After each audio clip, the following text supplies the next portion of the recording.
Bonjour, je m'appelle Justine. Moi je suis Smart Sitter depuis septembre 2020.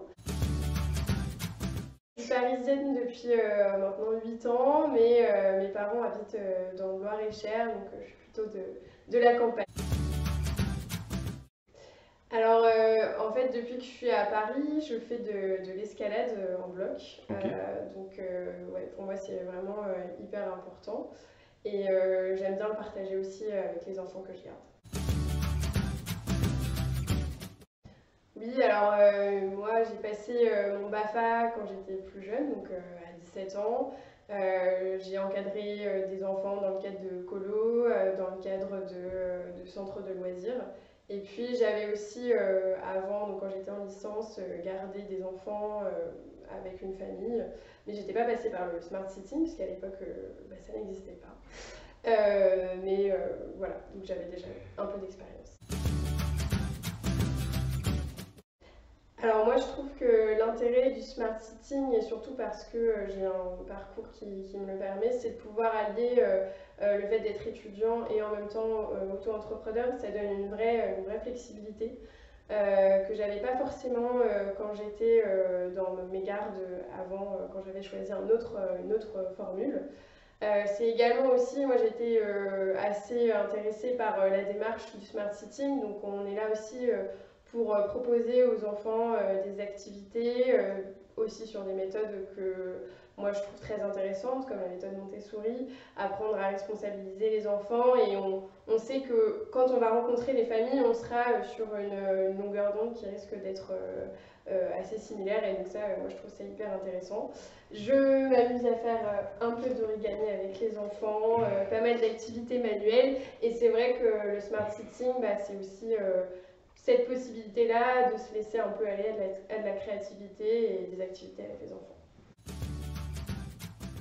Alors, je vous ai connu via des sites pour job étudiants, en cherchant justement garde d'enfants, babysitting, et puis après je suis allée regarder un peu sur les réseaux sociaux, j'ai vu 2-3 vidéos, et puis j'ai créé mon profil très simplement sur le site.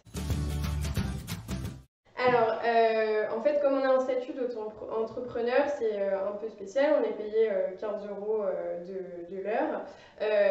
Et quand on crée son auto-entreprise, on bénéficie d'aide. Donc, en gros, ça nous revient entre 11 et 13 euros de l'heure, ce qui, pour moi, était beaucoup plus intéressant que les gardes que j'avais pu faire avant.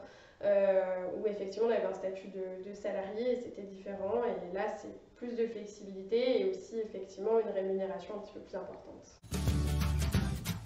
Pour moi, hyper important d'être autonome financièrement parce que je suis en reconversion.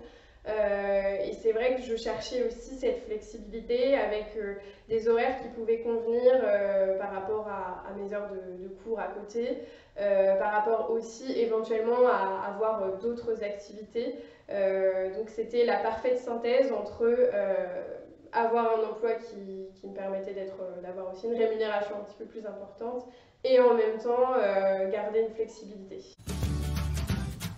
Moi, ce que je conseillerais aux smart sitters, c'est peut-être de venir donc à la fois avec toute son énergie et tout son naturel, mais avec peut-être des idées d'activités déjà qu'on pourrait imaginer avec les enfants, proposer des choses.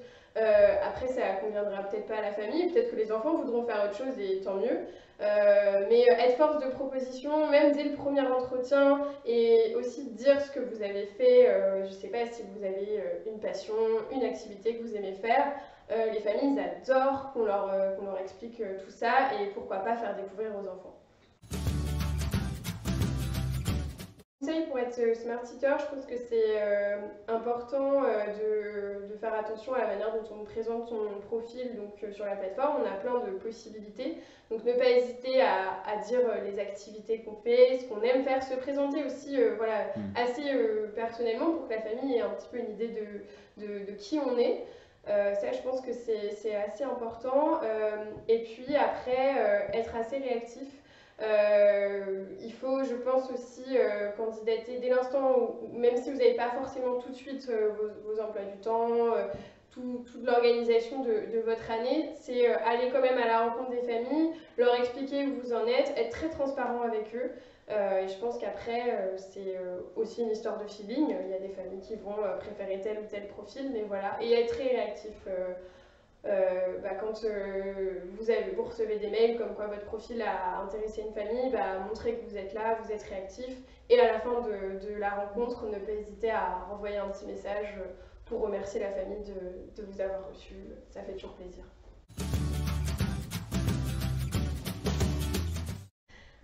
Alors, le vrai avantage du Smart Sitting, c'était pour moi, d'un point de vue administratif, j'ai été au début, comme je pense beaucoup, vous allez vous dire, oulala, mais c'est quoi un statut d'auto-entrepreneur?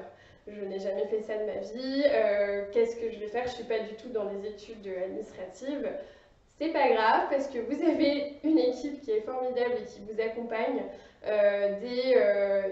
des documents que moi j'ai trouvé hyper faciles d'utilisation avec plein d'émojis, plein d'émoticônes pour remplir votre formulaire en un rien de temps et ne pas perdre du temps sur des formalités administratives que honnêtement sont assez désagréables. Donc ça c'est vraiment super et on sent qu'au Smart Sitting, c'est des jeunes qui parlent à des jeunes. On ne comprend pas les logos administratifs, on ne comprend pas ces formulaires qui sont interminables, mais le Smart Sitting permet vraiment de décrypter le langage administratif. Moi, ce que j'ai envie de dire à un étudiant qui hésite, c'est franchement, t'as rien à perdre parce que tu t'inscris sur la plateforme, tu candidates.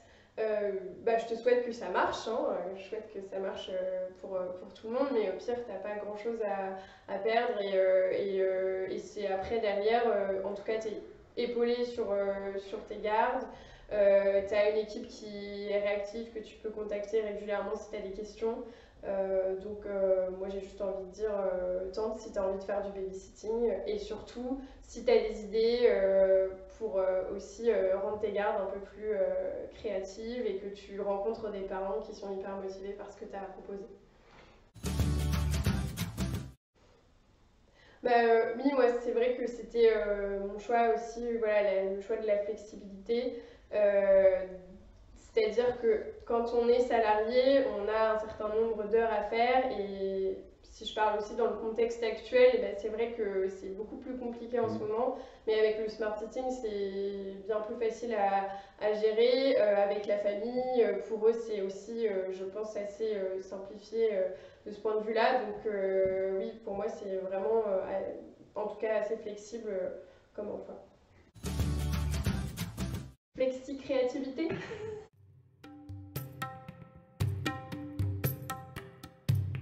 Smart Sitting.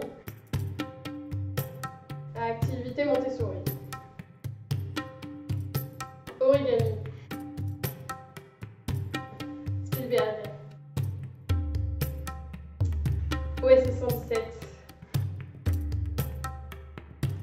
Instagram. Vie à Paris. Sympa. Eh bien de rien.